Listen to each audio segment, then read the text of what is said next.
भूतनी की शादी। एक शहर में एक मॉल था। किसी कारणवश वो 2 साल से बंद था। उस मॉल में एक भयानक भूतनी रहने आई थी। लगता है मेरी शक्तियाँ दिन प्रतिदिन कमजोर होती जा रही हैं।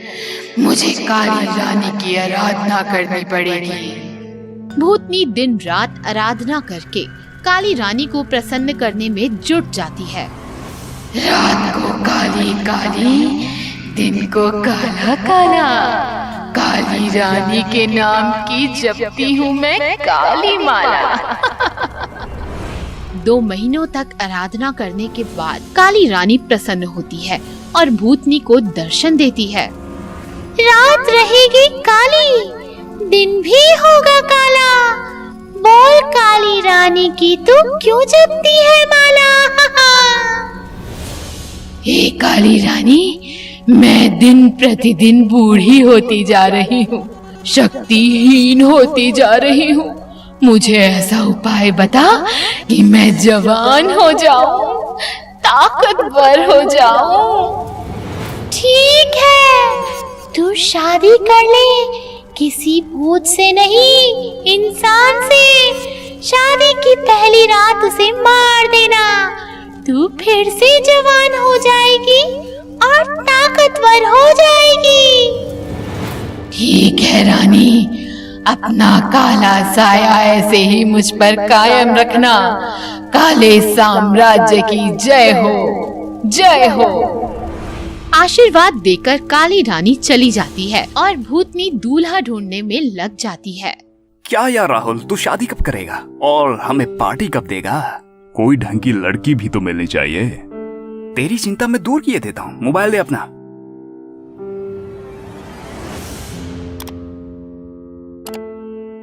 ये ले, मैंने इसमें एक डेटिंग ऐप डाल दिया है और तेरी प्रोफाइल भी बनवा दी है। देखना, लड़कियों की लाइन लग जाएगी।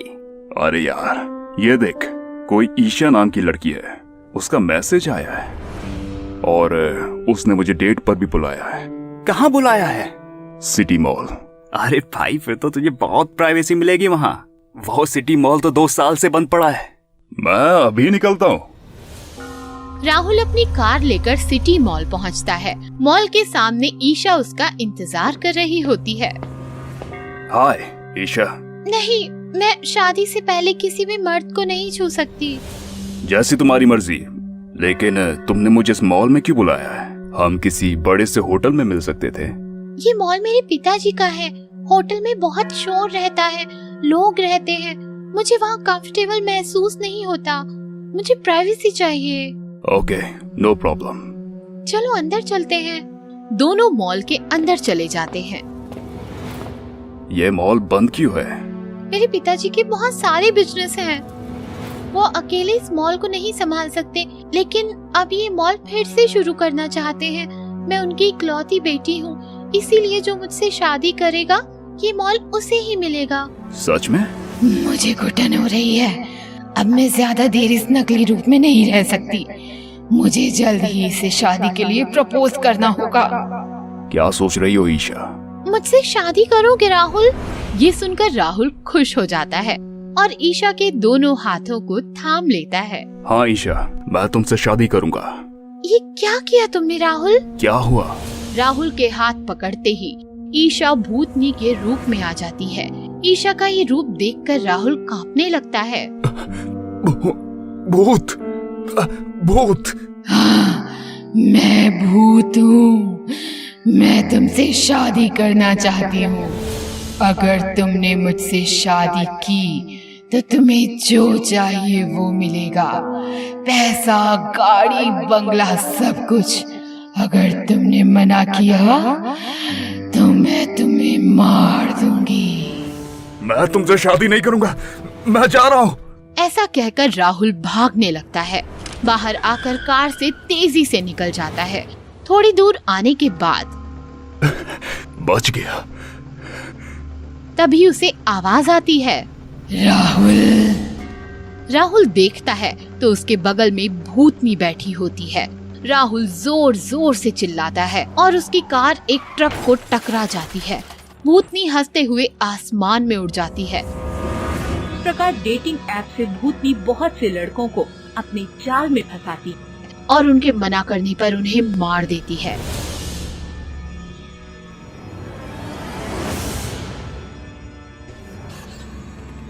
एक दिन सुशांत नाम का लड़का भूतनी से मिलने आता है। भूतनी रूप बदलकर उसे मिलती है। हाय ईशा। सॉरी, मैं शादी से पहले गैर मर्द को नहीं छूती। मुझे पता है तुम ईशा नहीं भूतनी हो।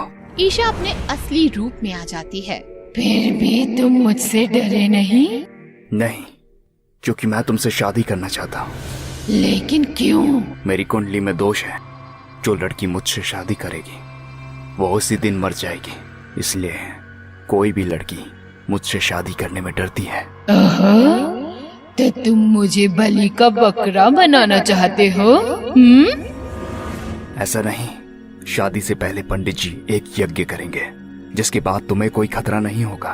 फिर हम शादी कर सकते हैं। फिर तुमने ये बात उन लड़कियों को क्यों नहीं बताई? मैंने बताया, लेकिन किसी ने मेरा भरोसा नहीं किया। और वैसे भी उनसे शादी करके मुझे क्या मिलेगा? तुमसे शादी करूंगा तो मुझे बंगला, गाड़ी, पैसा सब कुछ मिलेगा। लगता है बड़ा लालची है। ये मेरे जाल में फंस जाएगा। ठीक है, तो फिर हम आज रात को ही शादी करेंगे। तुम पंडित को लेकर आ जाना। रात होती है। मॉल में शादी की सारी तैयारियां हो जाती हैं। पंडित बड़ा सा यज्ञ करता है। यज्ञ संपन्न हुआ। अभी यह जल कन्या को प्राशन करवा दीजिए, जिससे कन्या संकट मुक्त हो जाएगी। ये लो, पियो इसे। इसे पीने से सारा खतरा टल जाएगा और फिर हम शादी करके नया जीवन आरंभ करेंगे। बेवकूफ कहीं का, इसे पता नहीं शादी के बाद तो इसका जीवन समाप्त हो जाएगा।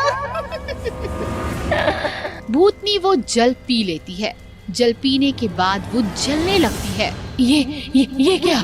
मैं जल रही हूँ, मैं जल रही हूँ। मुझे धोखा धोखा धोखा। धोखा तो तुमने मेरे भाई को दिया था। कौन हो तुम? मैं उसी राहुल का भाई हूँ जिसे तुमने धोखे से मारा था। मैं उन सारे लड़कों का बदला लेने आया हूँ जिन्हें तुमने बस अपने स्वार्थ के लिए मार डाला। बचाओ बचाओ, मुझे बचाओ, मुझे बचाओ। इस तरह सुशांत की होशियारी की वजह से भूतनी के सारे काले इरादे नाकाम हो जाते हैं। भूतनी जल के मर जाती है और शहर से खतरा टल जाता है। रेनू आंटी। कहानी है दिल्ली के मुखर्जी नगर की। मुखर्जी नगर में थी वृंदावन सोसाइटी। सोसाइटी में काफी सारे मिडिल क्लास लोग और उनके बच्चे मजे में रहते थे। अपने परिवार के साथ रहता था 24 साल का एक युवक प्रेम। प्रेम मन और तन से काफी सुंदर नौजवान था, इसीलिए सोसाइटी की सारी नौजवान लड़कियां उस पे मरती थीं। चाची के पास आलू पनीर की सब्जी छोड़कर गई थी। कैसी लगी? मुझे आलू पनीर नहीं पसंद। तो आज शाम को चाइनीज खाने चले? मुझे चाइनीज भी नहीं पसंद। प्रेम भैया चलो, सब आ गए हैं। हाँ हाँ चलो चलो। पागल कहीं का, इतना बड़ा हो गया है फिर भी बच्चों में खेलता है। एक दिन प्रेम अपने छोटे दोस्तों के साथ क्रिकेट खेल रहा था। प्रेम भैया इस बार सिक्सर चाहिए। हाँ गोलू, मेरा फोकस ब्रेक मत कर। बाप रे, अब बॉल कौन लाएगा? मैंने मारा है तो मैं ही लाऊंगा। ऐसा कहकर प्रेम बॉल लाने के लिए निकल गया और सारे बच्चे डर से बिल्कुल ठंडे पड़ गए, क्योंकि बॉल रीनू आंटी के घर में गई थी। रीनू ने बॉल प्रेम की तरफ बढ़ाया। प्रेम ने बॉल को पकड़ा, लेकिन रीनू ने बॉल छोड़ा ही नहीं। उसने प्रेम का हाथ पकड़ लिया। आंटी क्या कर रही हो? प्रेम, रीनू वृंदावन सोसाइटी की अकेली औरत थी जो अकेली रहती थी। लोगों का कहना था कि वो जादू टोना करती थी। ओम ह्रीम ह्रीम पशुपटक स्वाहा, ओम ह्रीम ह्रीम पशुपटक स्वाहा। ऐसा नहीं था कि रीनू का पति नहीं था। कुछ सालों पहले रीनू का पति मनीष ही उसे सोसाइटी में लाया था, लेकिन 6 महीने बाद वो घर से चला गया और फिर रेणु के पास वापस कभी नहीं लौटा। रेणु दिन रात घर में जादू टोना करती थी। लोगों को उससे शिकायतें तो बहुत थी, लेकिन फिर मैं कहता हूँ छोड़ो उसे, करने दो उसे जो करना है, हमें कोई तकलीफ तो नहीं पहुँचा रही है ना। साफ साफ बात तो ये थी कि सोसाइटी के लोग रेणु से डरते थे। गर्मियों की छुट्टियों में प्रेम अपने परिवार से विदा लेकर पुणे में एक कोर्स कंप्लीट करने निकल गया। अच्छा मम्मी, मैं चलता हूँ। बेटा, ख्याल रखना अपना। प्रेम के जाने से सोसाइटी के 2 लोग अंदर से बहुत दुखी थे। एक थी शुक्ला जी की शालू और दूसरी थी रेणु आंटी। प्रेम प्रेम प्रेम। कुछ दिन बीत गए। शालू शादी होकर ससुराल चली गई और रेणु आंटी कहाँ चली गई, किसी को कोई खबर नहीं थी। अरे यार, बॉल वापस उसी घर में चली गई। अरे डरने की क्या बात है, चलो सब मिलकर ढूंढते हैं। घर पूरा खाली है, हमें हमारी सारी बॉल्स मिल जाएंगी। दिन प्रेम फिर से हमेशा के लिए वृंदावन सोसाइटी वापस चला आया। बरसात का मौसम था, सारे बच्चे स्कूल में थे। सोसाइटी काफी सुनसान थी। लगता है चिल्लर पार्टी अब बिजी हो गई है। प्रेम ऐसे सोचते हुए अपने घर की तरफ बढ़ रहा था और प्रेम को खिड़की से कोई देख रहा था। जी हाँ, वो शालू नहीं थी, वो थी रेणु आंटी। प्रेम आ गया, अब मुझे मेरा प्रेम मिल जाएगा। इस बार मैं अपने प्रेम को पाकर रहूंगी। रात का खाना खाकर प्रेम अपनी बेडरूम में सो गया था। गहरी नींद में था काफी। उसने करवट बदली और किसी ने उसका माथा चूम लिया। दूसरे दिन सुबह हो गई। सारी सोसाइटी जाग गई थी, लेकिन प्रेम अभी भी बिस्तर में था। डॉक्टर उसका इलाज कर रहे थे। मुझे समझ नहीं आ रहा, इतना हल्का बुखार होने के बावजूद भी शरीर इतना कमजोर कैसे हो सकता है। अभी कुछ मेडिसिन दे देता हूँ, असर नहीं दिखा तो एडमिट कर देना। तू भूखी है ना? मैं भी भूखी हूँ, हम दोनों भूखी हैं। आज रात मेरी भूख तो मिट जाएगी। तू देख ले, तुम्हें अपनी भूख का क्या करना है।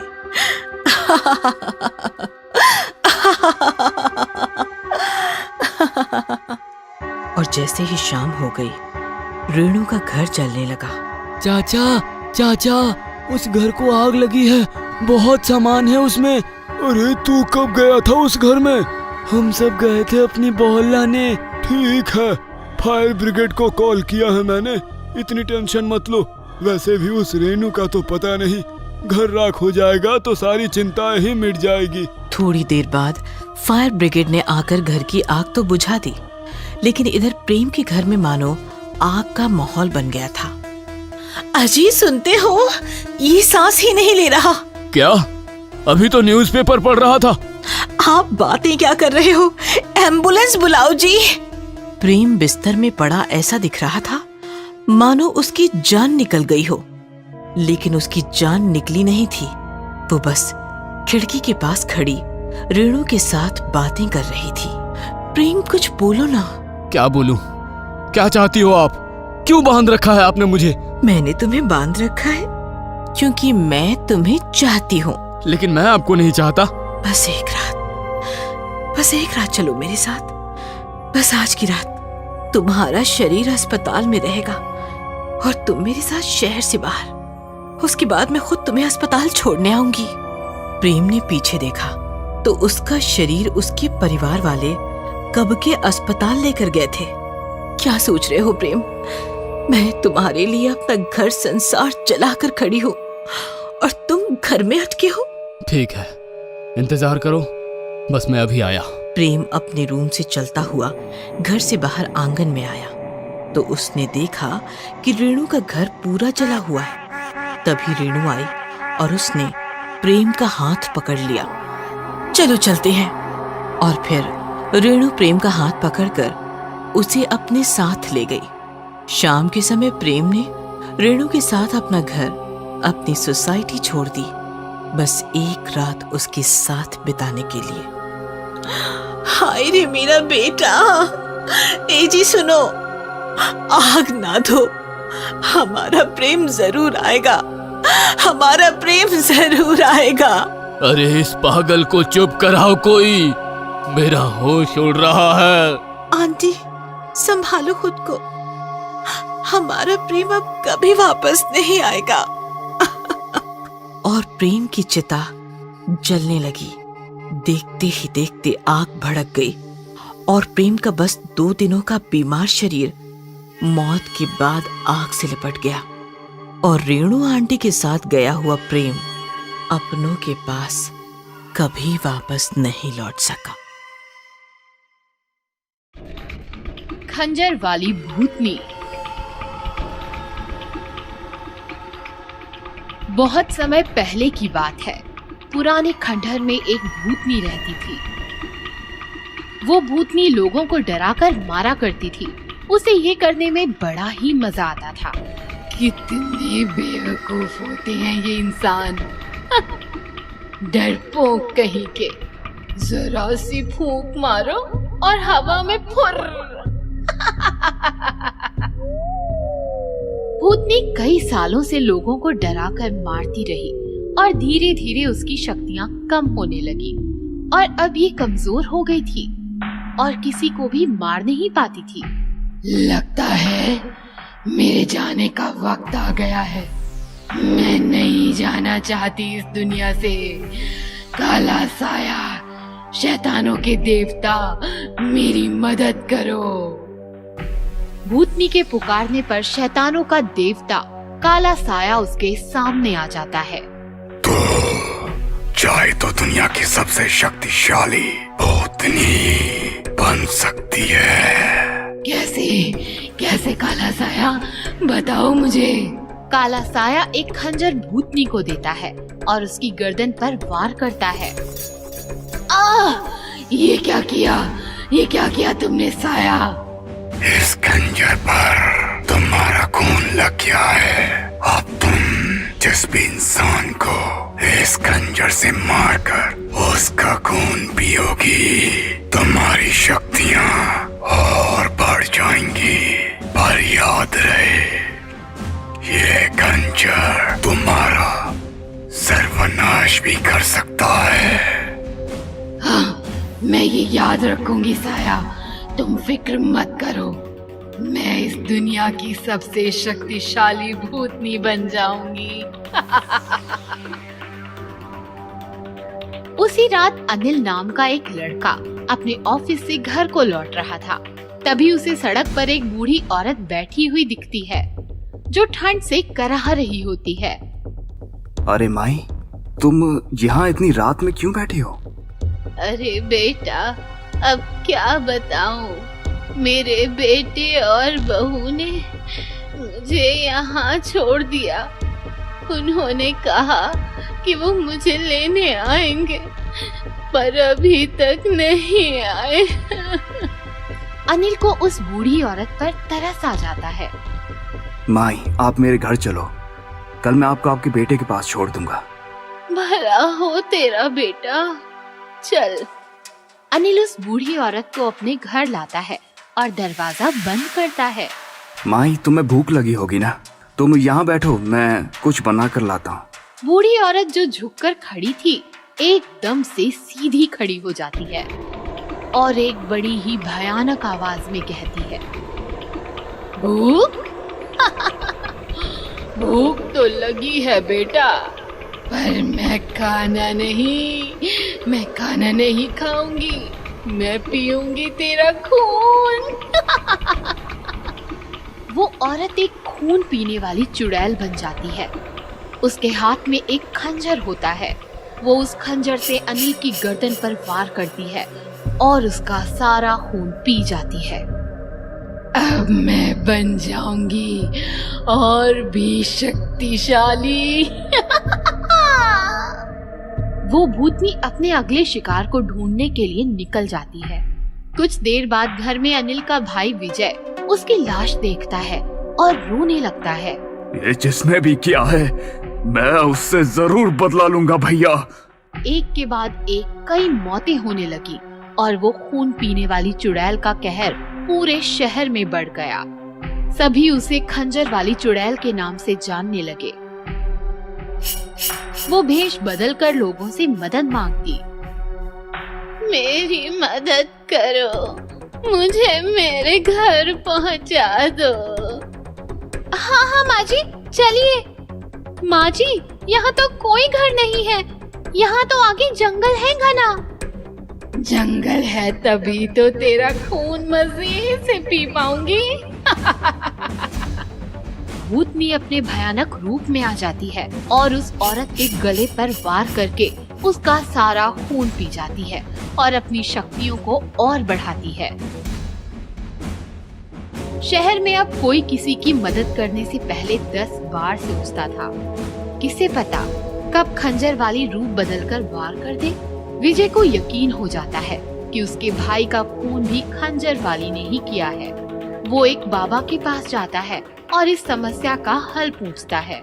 बाबा अपनी तांत्रिक विद्या से भूतनी के बारे में पता लगाते हैं। उसके जाने का वक्त आ चुका था, इसलिए इंसानों का खून पीकर अपनी शक्तियां बढ़ा रही है ताकि उसे इस दुनिया से जाना ना पड़े। बाबा, इसका कोई तो इलाज होगा। इलाज है, मैं अपनी तंत्र विद्या से उस भूतनी को यहाँ बुला सकता हूँ, पर तुम्हें उस खंजर से उस भूतनी पर वार करना होगा, क्योंकि तुम्हारे भाई का खून उसने पिया है। बाबा अपनी तांत्रिक विद्या से उस भूतनी को बुलाते हैं। क्यों रे बाबा, तू कब से इतना ज्ञानी हो गया जो मुझ जैसी शक्तिशाली भूतनी को बुलाने की हिम्मत कर ली? जानता नहीं कि मैं कौन हूँ? देख, तेरी मदद करने के लिए ही मैंने तुझे यहाँ बुलाया है। मदद? कैसी मदद? मुझे इस लड़के का मृत शरीर चाहिए जिसमें खून की एक बूंद भी ना हो।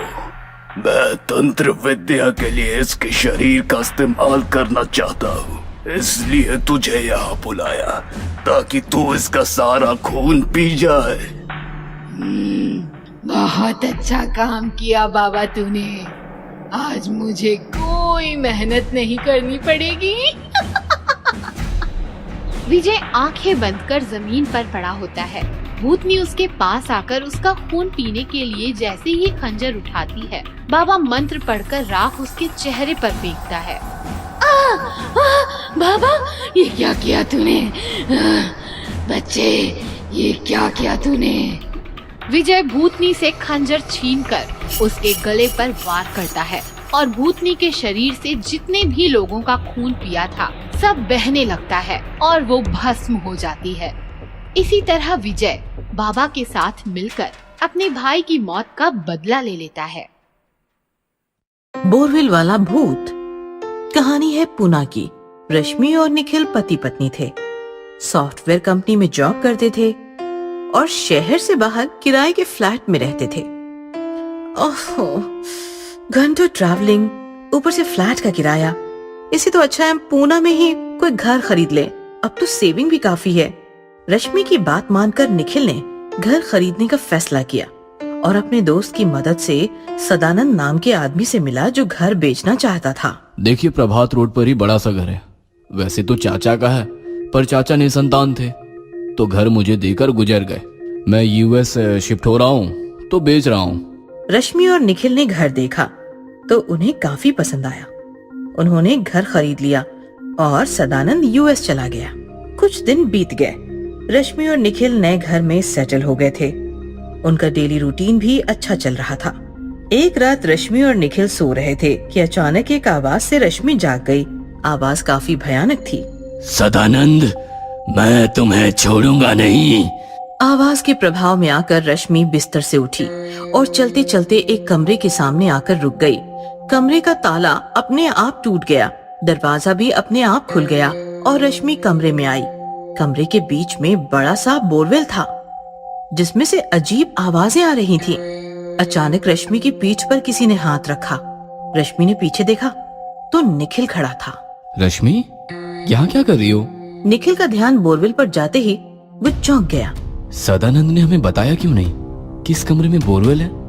हमने भी ये कमरा कभी ठीक से नहीं देखा। रश्मि नॉर्मल होकर बात करने लगी। बोरवेल है तो अच्छी बात है, पानी की झंझट ही खत्म हो गई फिर तो। दूसरे दिन रश्मि निखिल के साथ जॉब पर तो गई, पर उसका रवैया ही बदल चुका था। लंच ब्रेक में किसी को बताए बिना वो चुपचाप घर लौट आई और बोरवेल के सामने आकर खड़ी हो गई। मुझे बाहर निकालो। रश्मि ने बोरवेल का स्विच ऑन किया और गार्डन में आकर बोरवेल का पानी पेड़ पौधों को देने लगी। पानी से सारे कॉलोनी में दुर्गंध फैल गई। लोग नाक मुंह बंद करके घरों से बाहर निकले तो दुर्गंध बढ़ गई। लोगों ने नोटिस किया कि रश्मि दुर्गंध वाले पानी से गार्डन भिगो रही है। लोग चिल्लाते हुए रश्मि की तरफ भागे। अरे ये पानी सड़ चुका है, रुक जाओ। लोगों की बात सुनकर रश्मि जोर जोर से हंसने लगी और पानी की धार से उसने लोगों को भिगोना शुरू किया। दुर्गंध वाला पानी शरीर पर गिरते ही लोग भाग गए। शाम होते ही निखिल घर आया तो उसने देखा गार्डन के सारे पेड़ पौधे सूख चुके थे। निखिल गुस्सा हो गया और अंदर किचन में आया तो रश्मि खाना बना रही थी। क्या जरूरत थी कॉलोनी के लोगों के साथ बदतमीजी करने की? पागल कह रहे हैं तुम्हें? क्या जरूरत थी बोरवेल शुरू करने की? खाना बन गया है, मुंह हाथ धो लो। रश्मि की आवाज अजीब थी, मानो कोई पुरुष बात कर रहा हो। क्या हो गया है रश्मि? दोपहर में ऑफिस से भाग कर आ गई। मेरी तबीयत ठीक नहीं थी। क्या हो गया है तुम्हारी तबीयत को? क्यों ऐसे बिहेव कर रही हो? गहरी रात हो चुकी थी। निखिल सो रहा था। अचानक एक भयानक आवाज से उसकी नींद खुली। सदानंद मैं आ गया हूँ। निखिल डर गया। उसने देखा तो बिस्तर पर रश्मि नहीं थी।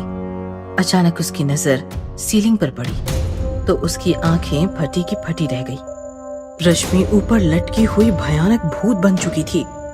जोर जोर से चिल्ला रही थी।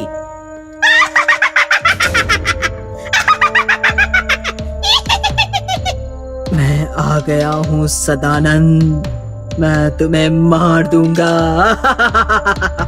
ऐसा कहकर रश्मि निखिल की छाती पर कूद पड़ी और उसने निखिल पर हमला किया। रश्मि छोड़ो, क्या हो गया है तुम्हें? रश्मि निखिल पर लगातार वार करती रही। निखिल ने रश्मि को फेंक दिया और भागता हुआ बोरवेल के कमरे में आ छिपा। निखिल ने मोबाइल निकालकर सदानंद को कॉल किया। सदानंद क्या किया है तूने? मेरी बीवी पागल हो गई है, बार बार तेरा नाम ले रही है, और ये बोरवेल, ये सब क्या चक्कर है? सदानंद ने हंसते हुए कहा। माफ करना दोस्त, हुआ यूं कि मैंने चाचा की सारी प्रॉपर्टी हड़प ली और उन्हें मार के बोरवेल में दफना दिया। चाचा का भूत सता रहा था, इसलिए घर बेच के यूएस शिफ्ट हो गया। अब मेरा कोई कुछ नहीं बिगाड़ सकता, ना इंडियन पुलिस, ना इंडियन चाचा का भूत। ऐसा कहकर सदानंद ने फोन कट कर दिया, लेकिन सच सुनकर निखिल की हालत बिगड़ गई थी। मतलब चाचा का भूत रश्मि पर हावी है और मुझे सदानंद समझकर मारना चाहता है। तभी दरवाजा तोड़कर रश्मि अंदर आई और चिल्लाने लगी। मेरा घर, मेरी जायदाद हड़प कर मुझे बोरवेल में दफना कर। तू यहाँ छिपा है सदानंद, मैं तुम्हें नहीं छोड़ूंगी। चाचा, मैं निखिल हूँ, सदानंद नहीं। लेकिन रश्मि ने निखिल को बोलने का मौका नहीं दिया। उसने निखिल को पकड़ लिया, खींचकर बोरवेल के पास लाई और निखिल के साथ साथ उसने बोरवेल में छलांग लगाकर अपने साथ साथ निखिल की जिंदगी भी छीन ली। लालची चुड़ैल। चुड़ैल के सर पर शादी का भूत। गांव का एक नौजवान मदन रात्रि में अकेले अपने गांव जा रहा था। उसके सामने एक चुड़ैल आकर खड़ी हो जाती है। प्यारे नौजवान, तुम कहाँ जा रहे हो? मैं अपने घर जा रहा हूँ। तुम कौन हो? मैं एक कुंवारी स्त्री हूँ। क्या तुम्हारा विवाह हो चुका है? नहीं। तुम मुझसे शादी कर लो। मेरी बात मानोगे तो माला माल हो जाओगे, और नहीं मानोगे तो कंगाल हो जाओगे। मैं कल तुम्हें सोच कर बताऊंगा। ठीक है, मेरी बात पर गौर करना। मैं तुम्हें सोने के झूले में झुलाऊंगी, स्वादिष्ट व्यंजन और पकवान भी खिलाऊंगी, सुंदर सुंदर वस्त्र दिलाऊंगी और दुनिया की सैर कराऊंगी। दूसरे दिन अरे यार रतन, कल रात मुझे एक चुड़ैल मिल गई थी। उसने मुझसे शादी करने की लालच में मुझे घेर लिया था। क्या बात कुछ आगे बढ़ी? अरे मजाक मत कर यार, किसी तरह से वहां से बचकर निकल पाया। उसने कहा शादी करोगे तो माला माल, नहीं करोगे तो कंगाल। तो कर लेना शादी, हो जा माला माल। कैसी बात कर रहा है तू? तू ही कर ले उससे शादी और हो जा माला माल। अरे भाई, मुझे भी उस चुड़ैल से बचाओ। उसके सर पर तो शादी का भूत चढ़ा हुआ है। तुझे कहाँ मिल गई वो चुड़ैल? शादी, माला माल, कंगाल, सोने का झूला, यही सब कहा होगा। हाँ हाँ, यही सब तो कह रही थी। उसके मुंह से शादी की लार टपक रही थी। कई घंटे तक मुझे जंगल में घुमाया, शादी का वादा किया, तब ही बच पाया। बधाई हो, बधाई हो। अब मुहूर्त निकाल ले भाई। तू चुप कर। उसी रात चुड़ैल रतन को पकड़ लेती है। कहाँ जा रहा है राजा? मेरी बात सुन ले, आजा। दोनों शादी रचाएंगे, नई दुनिया बसाएंगे। मैं मुझे माफ कर दो। मेरी एक बात सुन लो। अपनी ही बिरादरी के किसी भूत से शादी कर लो। तुम इंसान हो, मेरी बात मानोगे। शादी के बाद मेरे आगे पीछे नाचोगे। भूत तो हमेशा अपनी मनमानी करेगा, मुझसे हमेशा आनाकानी करेगा। ठीक है, पंडित जी से जाकर बात करूंगा। फिर कल आकर तुमसे मुलाकात करूंगा। गांव के सारे कुंवारे मिलकर एक बहुत बड़े ऋषि की शरण में चले जाते हैं। हे ऋषिवर, मैं आपके चरणों में प्रणाम करता हूँ। कल्याण हो। कहो बच्चों, कैसे आना हुआ? ऋषिवर, एक चुड़ैल के सर पर शादी का भूत सवार है। वह हर कुंवारे से शादी करने को तैयार है। हम सभी को बहुत परेशान करती है। हमें उस चुड़ैल से बचाइए, कोई राह दिखाइए। मुझे उस चुड़ैल को यहाँ बुलाना होगा। इसके बाद उसका ब्याह रचाना होगा। इसका मतलब हम लोगों में से किसी एक को बलि का बकरा बनाया जाएगा, उसी के साथ उसका ब्याह रचाया जाएगा। नहीं नहीं, तुम लोग चिंता मत करो। मैंने एक अलग योजना बनाई है। सुनो, यह एक कुंवारी लड़की थी जो शादी के पहले ही एक दुर्घटना की शिकार हो गई और चुड़ैल बन गई। ऋषि ने अपनी मंत्र शक्ति से उस चुड़ैल को वहाँ बुलाया और उसके साथ साथ कई भूतों को भी वहाँ प्रकट किया। हे चुड़ैल, आज तेरा स्वयंवर है। इनमें से चुन ले जो तेरा प्रियवर है। चुड़ैल ने एक एक करके सब पर निगाह डाली और एक भूत के गले में वरमाला डालकर निहाल हो गई। उन सब की विदाई हो गई। सारे कुंवारे खुशी से झूम उठे और उन्होंने ऋषि के चरणों में प्रणाम करते हुए उन्हें धन्यवाद दिया। भूत या कंगन। कहानी है सहारनपुर जिले के कछुआ शहर की। मालती के इकलौते बेटे धर्मेश की नई नई शादी हुई थी। मालती बहुत खुश थी। मालती की बहू ज्यूली आईने के सामने अपना रूप निहार रही थी। सब कुछ परफेक्ट है, बस हाथ खाली खाली है। कोई कंगन मिल जाते तो बात ही कुछ और होती। तभी मालती एक कंगन लेकर आई और ज्यूली को पहनाने लगी। मिल गया कंगन। सोने का खानदानी कंगन है। देखो तो कितना जच रहा है। कंगन तो बेहद खूबसूरत है, पर एक ही कंगन क्यों? दूसरा कहाँ है? जूली की बात सुनकर मालती परेशान हो गई। अपने बेटे धर्मेश के पास जाकर कहने लगी, बहू दूसरा कंगन मांग रही है, क्या करे? उसे बोलो नहीं मिलेगा। गुस्सा थूक दे बेटा, हमें कैसे भी करके उसके मायके वालों से दहेज के और 1.5 लाख हथियाने हैं। जूली को खुश तो रखना ही पड़ेगा। बात तो ठीक है, लेकिन कंगन के लिए और थोड़ा इंतजार करना पड़ेगा। लाश तो अभी सड़ी भी नहीं होगी। जूली धर्मेश के साथ सो तो गई, लेकिन रात भर उसे नींद ही नहीं आई। पूरे शरीर में भारीपन महसूस होता रहा। सोने के बाद बुरे सपने लगातार उसकी नींद खोलते रहे। ये आज अचानक क्या हो गया? सुबह गुरुजी को कॉल लगाती हूँ। सुबह हो गई। जूली ने अपने गुरु रविशंकर जी को कॉल लगाई। प्रणाम गुरुजी, कल रात से बुरे सपने आ रहे हैं। भारीपन सा महसूस हो रहा है, नींद भी नहीं आ रही। ऐसा क्या हो रहा है? तुम्हारे दैनिक दिनचर्या में परिवर्तन हो रहा है। जरा बताओ कैसे परिवर्तन है? विशेषतः तुमने कुछ नया खाया पिया या फिर पहना तो नहीं? खाना पीना तो सब आपके ही मार्गदर्शन अनुसार है गुरुजी। बस सास का दिया हुआ एक कंगन पहन लिया है। हमारा अनुमान है वो कंगन ही तुम्हारी दशा का एकमात्र कारण है। उसे उतार दो और 2 दिन बाद हमें परिणामों से अवगत कराओ। गुरुजी ने कंगन उतारने की सलाह दे दी, लेकिन जूली राजी नहीं थी।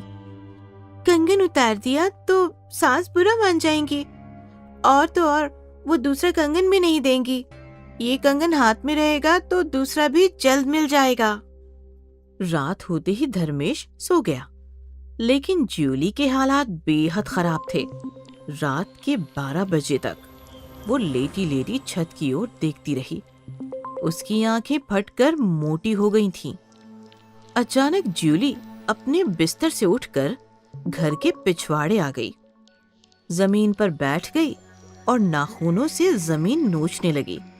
जमीन से मिट्टी हटती चली गई और जूली के हाथ एक हाथ आया, जिस हाथ में सोने का वो दूसरा कंगन था। वो कंगन भी जूली ने पहन लिया और बेडरूम में आकर धर्मेश के साथ सो गई। सुबह झाड़ू लगाते वक्त मालती की आंख में कचरा अटक गया, तो उसने रसोई में खड़ी जूली को आवाज लगाई। बहू, आंख में कचरा अटका है, जरा साफ तो कर दे। जूली आई और आंख का कचरा हटाने लगी, तो मालती ने उसके हाथों में दोनों कंगन देख लिए और उसका दिल दहल गया। रहने दो, हो गया साफ। शाम को मालती धर्मेश के साथ बाबा चंगुलनाथ के मठ पहुंची। जैसे आपने कहा था वैसे ही किया था। सरला को मारकर उसके हाथ में एक कंगन छोड़ दिया था। फिर आज नई बहुरिया के हाथ में वो कंगन कैसे आया? प्रतिशोध लेना चाहती है। दिन प्रतिदिन शक्तियां बढ़ रही है। आज रात अंतिम संस्कार कर दो, नहीं तो विपदा आ जाएगी। रात के वक्त जूली गहरी नींद से सो रही थी और धर्मेश बेचैन लेटा था। जैसे ही 12 बजे धर्मेश मालती के साथ घर के पिछवाड़े आया और दोनों मिलकर मिट्टी हटाने लगे। थोड़ी देर बाद एक लाश निकली। लाश को देखकर दोनों दंग रह गए, क्योंकि लाश के हाथ में वही कंगन चमचमा रहा था। ये फिर से इसके हाथ में कैसे? सुबह तो जूली के हाथ में मैंने देखा था। अचानक कोई जोर जोर से हंसने लगा। दोनों ने पीछे देखा तो दोनों की सांसें रुक गई। पीछे जूली खड़ी थी। उसका रवैया बदल गया था। बाल हवा में बिखर रहे थे, मुंह से पानी टपक रहा था। पागल लड़की, चल अंदर चल। ऐसे ना धमकाओ धर्मेश बाबू, मैं आपकी पहली बीवी सरला हूँ। जूली नहीं। ये सुनते ही मालती और धर्मेश के रोंगटे खड़े हो गए। क्या चाहती है तू? आखिर क्या चाहती है? बदला। मेरे माता पिता दहेज ना दे सके तो तुम दोनों ने मिलकर बेरहमी से मुझे दफना दिया। अब भुगतो मेरी बेरहमी का नतीजा। मालती और धर्मेश भागने लगे।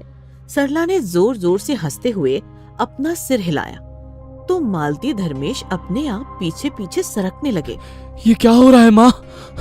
हम तो भाग ही नहीं पा रहे। सरला ने दोनों को पीछे खींच लिया और सिर को जोरदार झटका देकर दोनों को गड्ढे में गिरा दिया। सरला, माफ कर दो, माफ कर दो। बचाओ, बचाओ कोई। सरला ने मिट्टी पर नजर डाली तो मिट्टी अपने आप गड्ढे में गिरने लगी। थोड़ी ही देर में गड्ढा मिट्टी से भर गया और मालती धर्मेश दफन होकर मर गए। इस प्रकार जूली के शरीर की मदद से सरला ने खुद पर हुए अत्याचार का बदला ले लिया। शैतानी बच्चा। रात के सुनसान वक्त रिधिमा और संजीव टहलते टहलते घर से काफी दूर जंगल की तरफ निकल जाते हैं। क्या सोच रही हो रिधिमा? सोच रही हूँ हमारा क्या होगा। रिधिमा, जो हमारे हाथ में नहीं है उसे सोचने से क्या फायदा? क्या मैं कभी माँ नहीं बन सकती? हम दूसरे डॉक्टर के पास जाएं? रिधिमा, 10 डॉक्टर बदल कर देख लिए, अब शहर में कौन सा डॉक्टर बचा है? तभी बच्चे के रोने की आवाज आती है। संजीव, तुम्हें रोते हुए बच्चे की आवाज सुनी?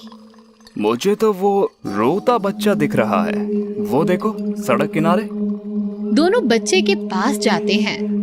बेटा, तुम यहाँ क्यों बैठे हो? तुम्हारा नाम क्या है बेटे? बच्चा जवाब नहीं देता, बस रोता रहता है।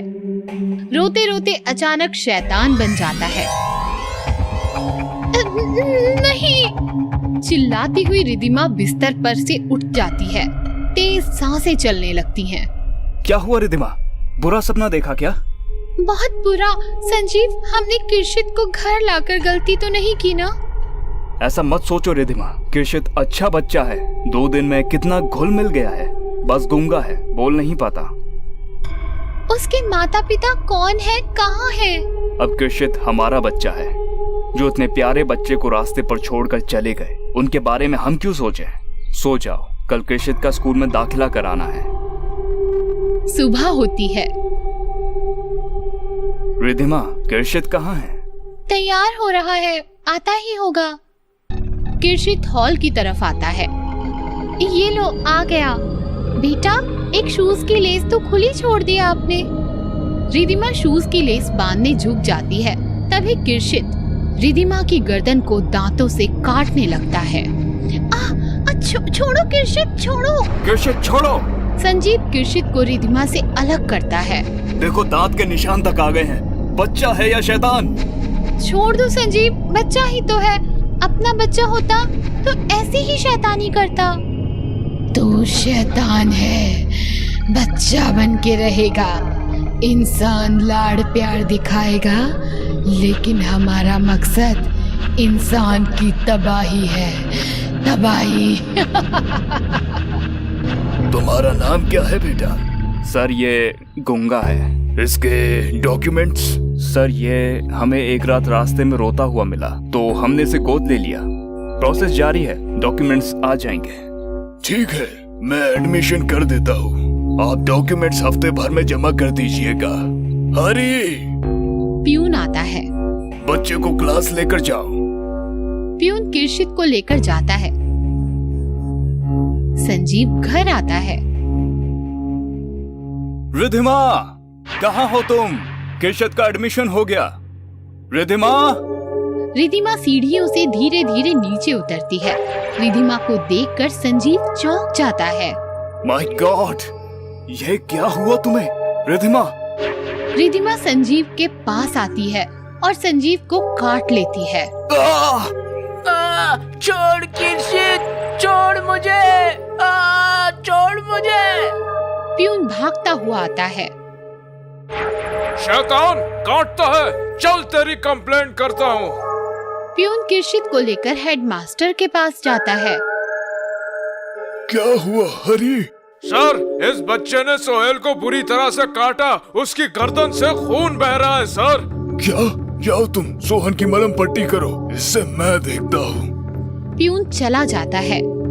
गिरशित, मुझे तुमसे यह उम्मीद नहीं थी। मिस्टर संजीव को अभी फोन करता हूँ। प्यून भागता भागता आता है। सर, गजब हो गया, सोहेल सारे बच्चों को काट रहा है। व्हाट? चलो। दोनों भागते भागते आते हैं और देखते हैं कि स्कूल के सारे बच्चे एक दूसरे को काट रहे हैं। सबके दांत और नाखून निकल आए हैं, हाथ पैर पर लंबे लंबे बाल उगाए हैं। माय गॉड, ये क्या हो रहा है? Stop it, I said stop it. तभी एक दांत और नाखून बढ़ी हुई शरीर पर लंबे बाल बढ़ी हुई टीचर रोते रोते हेडमास्टर के पास आती है।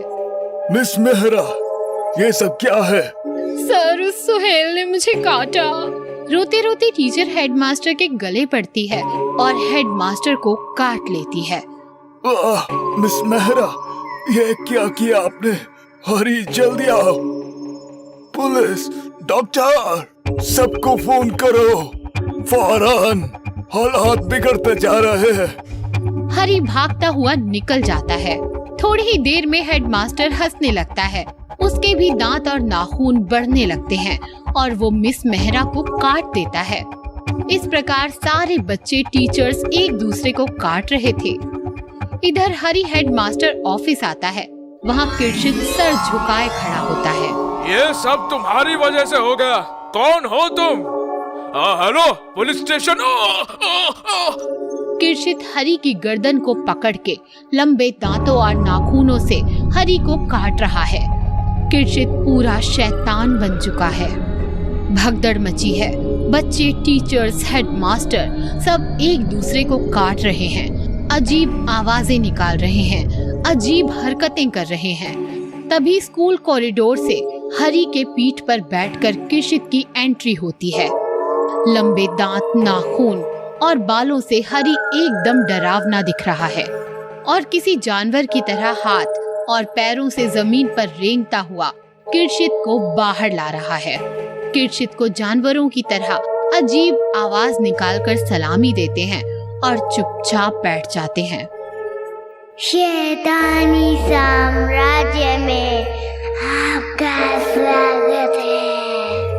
आप शैतान बन चुके हो। मैं तुम्हारा राजा, शैतानों का शैतान।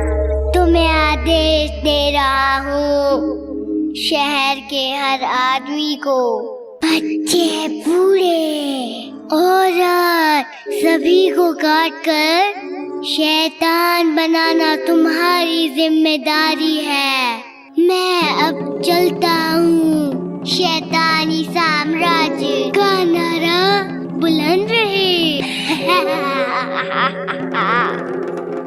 आसमान से शैतानी माँ धरती पर उतरती है, किरशित को गोद में उठा लेती है और आसमान में उड़ जाती है। मिस्टर और मिसेस सहगल, हमारे पास कल ही एक बच्चा आया है और आप लोग उसे गोद ले सकते हैं। वंदना, उसे लेकर आओ। वंदना एक बच्चे को लेकर आती है जिसने सर नीचे झुकाया हुआ है। क्या नाम है बेटा तुम्हारा? बच्चा ऊपर देखता है, मुस्कुराता है और कहता है, किरशित। ये कहानी है एक बहुत ही बड़े मेट्रो सिटी की, जहाँ प्रिया रहती थी। काफी खूबसूरत और यंग थी प्रिया। कुछ सालों पहले शहर में आकर सेटल हुई थी। पेशे से वो एक बैंकर थी। रोज 8 घंटे ऑफिस का काम और बाकी बचा टाइम आराम ही आराम, क्योंकि ना तो उसकी शादी हुई थी और उसके मम्मी पापा भी भैया भाभी के पास थे। मतलब प्रिया अपने आप को ठीक ठाक वक्त दे पाती थी। इन दिनों प्रिया एक किताब पढ़ रही थी जिसमें एक पॉइंट उसे बार बार परेशान कर रहा था। दरअसल वो किताब एक मशहूर लेखिका ने सांपों के बारे में लिखी थी। सुदर्शन, कल मैंने तुम्हारी दी हुई किताब में पढ़ा, उसमें लिखा था कि ये जो कोबरास मतलब नाग होते हैं ना, उनकी कुछ प्रजातियों में ऐसा पाया जाता है कि वो इच्छाधारी होते हैं। मतलब अगर वो लंबे समय तक बिना नागिन में उलझे हुए कुछ साल सीधी चाल भटकते रहे तो फिर जमीन पर रेंगते रेंगते ही अचानक दिव्य बन जाते हैं और फिर जब चाहे तब वो इंसानी रूप में आ सकते हैं, इंसानी मादा को जीतने। कहाँ तुम इन बातों को मानती हो? अरे पढ़कर छोड़ दिया करो ऐसी बातें। नहीं सुदर्शन, मेरी लाइफ में ऐसा ही इच्छाधारी नाग है। What? मतलब वो नाग है कि नहीं ये नहीं पता, लेकिन वो इच्छाधारी जरूर है। प्रिया तुम क्या कह रही हो? मेरी तो कुछ भी समझ में नहीं आ रहा। अंशित नाम का एक लड़का है, मैं उससे प्यार करती हूँ। इतना खूबसूरत है कि मैं तुम्हें बता नहीं सकती। प्रिया, क्या किया अंशित ने? दरअसल बात ऐसी थी कि प्रिया जब एक पार्टी में गई थी तो वहाँ उसकी मुलाकात अंशित से हुई। अंशित एक बहुत ही हैंडसम लड़का था, जिसे देखते ही प्रिया ने प्रपोज कर दिया और फिर दोनों काफी करीब आ गए। अंशित करीब आया, ये प्रॉब्लम तो नहीं हो सकती? अंशित मुझे कभी किस नहीं करता। फिर वो उसकी प्रॉब्लम है। अंशित जिस लड़की को किस करता है वो मर जाती है सुदर्शन। अब ये सुनकर सुदर्शन जोरदार शॉक्ड हो गया। What? प्रिया एक दिन सुदर्शन को अंशित के पास ले गई और सुदर्शन ने अंशित को देखा तो उसका माथा ही घूम गया। अंशित नीचे से सांप बनता जा रहा था और ऊपर से इंसान था। ओह माय गॉड, ये सब क्या है? क्या करे सर, मेरी कोई इच्छा ही काम नहीं कर रही। पहले जिस चीज को होठों से लगाता था वो खत्म हो जाती थी, अब तो मेरे अंदर से इंसान ही खत्म हो रहा है। मैं जानवर बन रहा हूँ, और वो भी कौन सा? तो सांप। डोंट वरी माय बॉय, सब ठीक हो जाएगा। मुझे टेंशन इस बात की नहीं है सर कि मेरा क्या होगा, मुझे टेंशन है कि मेरे बाद प्रिया का क्या होगा। सुदर्शन ने इमीडिएटली उस किताब की ऑथर रंजना का एड्रेस निकाला और सुदर्शन प्रिया को लेकर रंजना के पास आया। देखिए, मैंने आपसे अभी आपके बॉयफ्रेंड अंशित के बारे में सुना और आपको मुझे ये बताते हुए अत्यंत खेद हो रहा है कि वो आपसे लगातार झूठ बोल रहा है। यही ना कि वो छिपा रहा है कि वो इच्छाधारी नाग है, वो तो हमें भी पता है। नहीं, उसका जो खतरनाक झूठ है वो ये है कि वो आपसे प्यार करता है। ये सुनकर तो प्रिया के साथ साथ सुदर्शन भी हिल गया। मैम कैसी बातें कर रही हैं आप? वो तो प्रिया को हद से ज्यादा चाहता है। तकलीफ में भी बस प्रिया के बारे में ही सोच रहा है। जानवर अपनी फीमेल को हद से ज्यादा नहीं चाहते, हमारी वाली हदें उन्हें लागू नहीं होती। वो बस फ्लेवर लेते हैं और मौसम टूटते ही छोड़ देते हैं। यहाँ उल्टा हो रहा है, मतलब वो आपको अपनी दुनिया में ले जाना चाहता है क्योंकि वो इच्छाधारी है और इच्छा पूरी करने के लिए अलग अलग ढोंग रच रहा है। और सेम यही एक्सपीरियंस प्रिया ने रात को लिया जब वो पूरी तरह सो रही थी। तब अंशित अचानक भयानक सा नाग बन गया और प्रिया से लिपट गया। वो प्रिया के होठों को डसना चाहता था लेकिन डस नहीं पाया। प्रिया झट से जाग गई और उसने नाग को अपनी मुट्ठी में पकड़ लिया।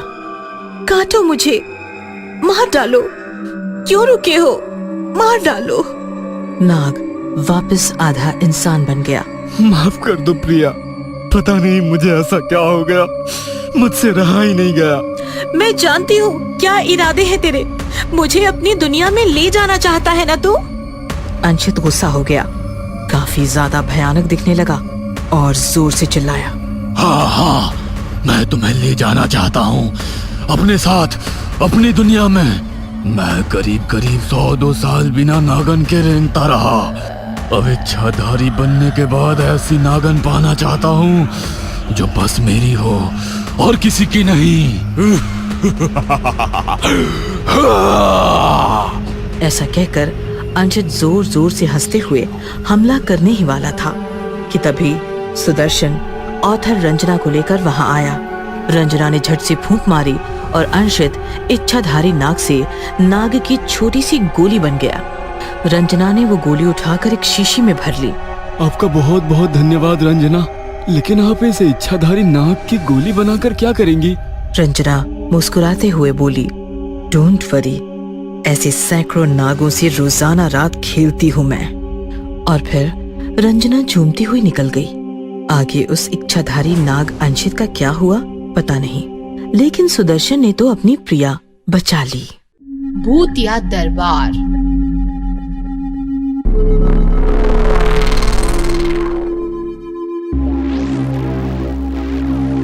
बहुत समय पहले किसी जंगल में बहुत सारे डरावने भूत रहते थे। उन सभी का कालीचरण नाम का एक राजा भूत था, जो कि बहुत ही ताकतवर और खतरनाक था। सभी भूत उससे डरते थे। कालीचरण अपने महल में रहता था और जब भी किसी भूत को न्याय चाहिए होता, वो कालीचरण के दरबार में आ जाता था। महाराज, मैं इतनी दूर शहर जाकर एक मोटा इंसान पकड़ कर लाया था और इसने मेरा इंसान चोरी करके खा लिया। नहीं महाराज, वो इंसान मैं शहर से पकड़ कर लाया था। अच्छा, तो बताओ तुम उसे कौन से शहर से पकड़ कर लाए थे? मैं उसे सूरजगढ़ से पकड़ कर लाया था महाराज। झूठ बोल रहे हो। सूरजगढ़ में तो सदियों से सूखा पड़ा है, इसलिए वहाँ कई सालों से कोई भी इंसान मोटा नहीं हुआ। लंबूभूत, इसे अभी आग में जला दिया जाए।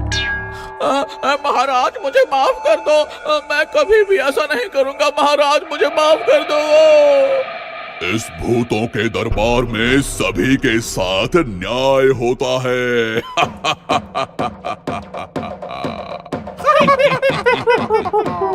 इस तरह अपनी समझदारी से कालीचरण सभी फैसले किया करता था। एक दिन उस जंगल में राजू नाम का एक इंसान गुजर रहा था। तभी काले भूत और लाल भूत ने उसे देखा। इतना मोटा इंसान, इसे तो मैं ही खाऊंगा। फिर दोनों भूत उसकी तरफ उड़ पड़े।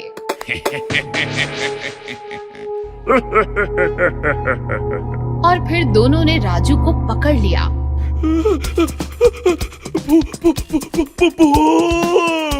इस इंसान को पहले मैंने पकड़ा है। नहीं, इस इंसान को पहले मैंने पकड़ा था। इस तरह उन दोनों में बहस शुरू हो गई। फिर उन्होंने तय किया कि चलो इस इंसान को लेकर भूतों के दरबार में चलते हैं। वो दोनों राजू के साथ भूतों के दरबार आए। लाल भूत ने कालीचरण को सारी बात बताई और कहा, महाराज, अब आप ही फैसला कीजिए कि इस इंसान को कौन खाएगा। ओ इंसान, अब तुम ही बताओ कि तुम्हें पहले किस भूत ने पकड़ा था? इतने सारे भूतों को देखकर राजू डर गया और वो रोने लगा। मुझे जाने दो, मैं रास्ता भटक गया था, इसलिए गलती से जंगल में आ गया। अरे रोना बंद करो, मुझे रोने वाले इंसान अच्छे नहीं लगते।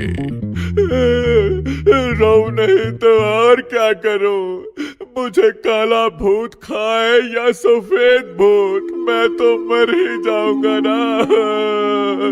रहम करो महाराज, रहम करो।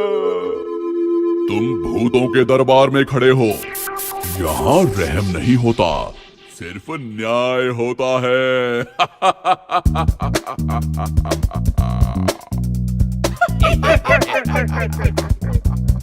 चलो अब फैसला करते हैं कि इस इंसान को कौन खाएगा। जब तुम दोनों ने इस इंसान को देखा तो ये क्या कर रहा था? जब मैंने इसे देखा तो ये पानी पी रहा था। जब मैंने इसे देखा तो ये रोटी खा रहा था। ओ इंसान, अब तुम बताओ, तुमने पहले रोटी खाई थी या पानी पिया था? मैंने पहले रोटी खाई थी। मतलब काले भूत ने तुम्हें पहले देखा था? मतलब इस इंसान को मैं खाऊंगा। मैंने कहा था ना, इस भूतों के दरबार में सभी के साथ न्याय होता है। तभी राजू को एक आइडिया आया। उसने बड़ी चालाकी से कहा, भूतों के महाराज, लेकिन आपने उस छोटे भूत के साथ बहुत नाइंसाफी की। ये तुम क्या कह रहे हो? माना कि उस काले भूत ने मुझे पहले देखा था, लेकिन मैंने तो उस छोटे भूत को पहले देखा था और उसे देखते ही मेरे मन में ख्याल आया था कि मैं इस छोटे भूत से ही खाया जाऊंगा। इसलिए मुझ पर उस छोटे भूत का ही अधिकार होना चाहिए। ये तुम क्या कह रहे हो? ये इंसान ठीक कह रहा है। इस पर इस छोटे भूत का ही अधिकार होना चाहिए, इसलिए इस इंसान को ये छोटा भूत ही खाएगा। तभी वो छोटा भूत बोला, लेकिन महाराज, मैं इंसान नहीं खाता। क्या? महाराज, फिर तो आपको मुझे जाने देना चाहिए, यही न्याय है। और इस भूतों के दरबार में सभी के साथ न्याय होता है। कालीचरण को राजू की बात सही लगी। उसने कहा, ये इंसान सही कह रहा है। अगर छोटा भूत इसे नहीं खाना चाहता तो इस इंसान को जाने दिया जाएगा, क्योंकि इस भूतों के दरबार में सभी के साथ न्याय होता है।